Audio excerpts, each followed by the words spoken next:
it's Chris from Motorcycling Kiwi Style, and I spent yesterday trying to put this throttle cable in. I thought I could get away with it without taking the carburetors out. 2 hours later I just gave up, so I thought, right, back to the drawing board, out come the carburetors. See, the problem is getting this throttle cable down into here and then looping it right round underneath, and it's just non-existent. So I'm going to slide these carburetors out and then hook the cable through that way and then slide them back in again, which is what I should have done originally, which means I had to pull this off again, didn't I? Go backwards to go forwards.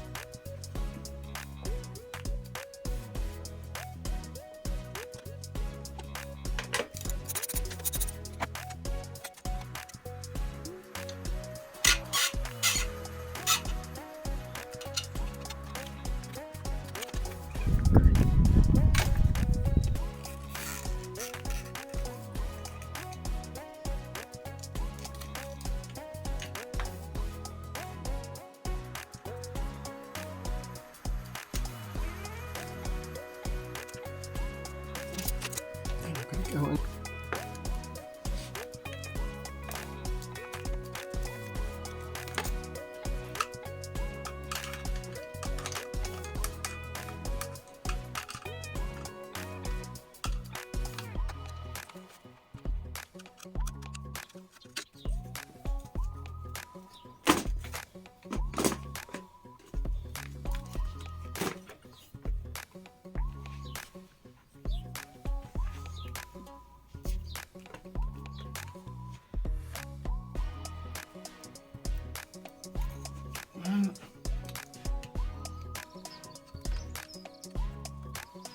So don't get worried about that. So this one here.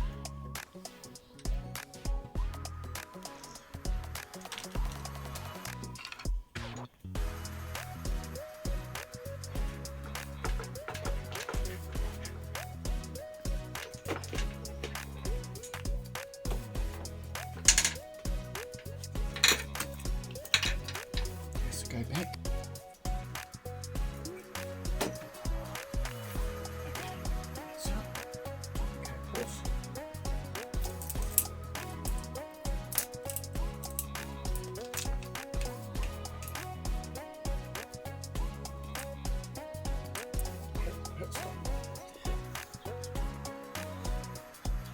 Right, that's it.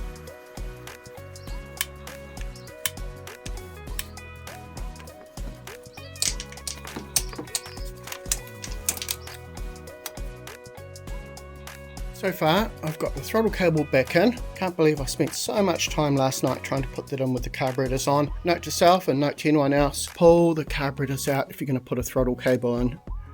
So I've tightened these ones up. I've just got to tighten the back ones up and put the carburetor back and put the airbox back in, tighten it up, put all the bolts back in and then tighten it up.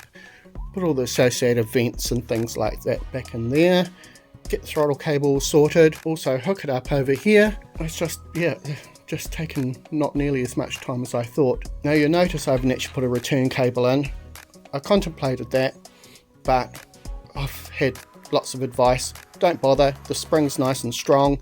You don't really need it. It's mandatory in some markets, not in others. So I won't bother, but I've also got the option to put it in at a later stage. So it's not really a big deal at the moment. One thing I will leave off is just the side covers. I'll put the fuel tank back on, connect it up and just go from there.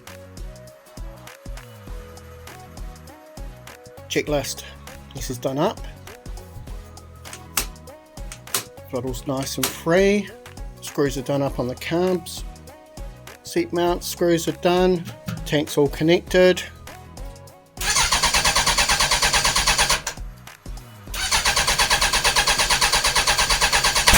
Whoa!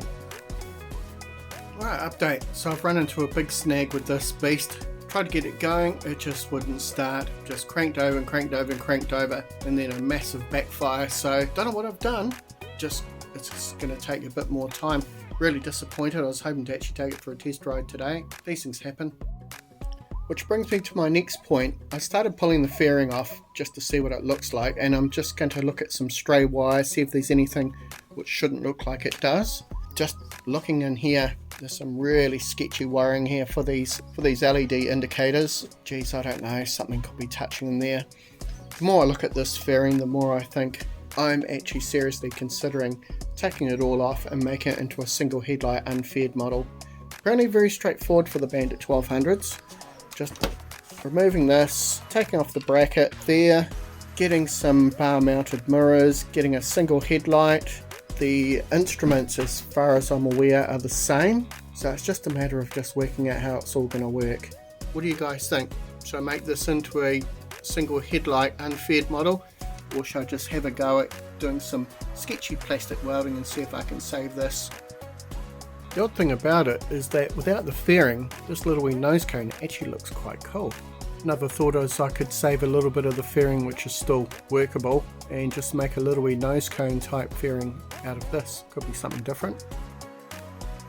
Okay, update number 5652. Actually, no, seriously. Good result. Finally got it running. Awesome. This was the strange thing. There was a multitude of reasons.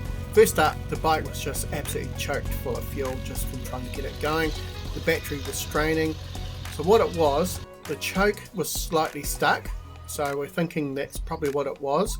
We swapped the plugs around on the coils just to see if that made a difference. We also put a car battery, jumped it on there to make the engine run over quicker. Between all of that, we just spun the motor over, and it was spun over really quickly with the heavy duty car battery. Cleared out all the fuel, tweaked the settings a little bit on the carburetors, got the free play sorted on the throttle cable, got the idle speed right, and yeah, it seems to be running fine at the moment. We'll need a decent run, of course, but that's good, a good result. So my next step now is to do the fork seals. Stay tuned. Thanks for watching. Take care.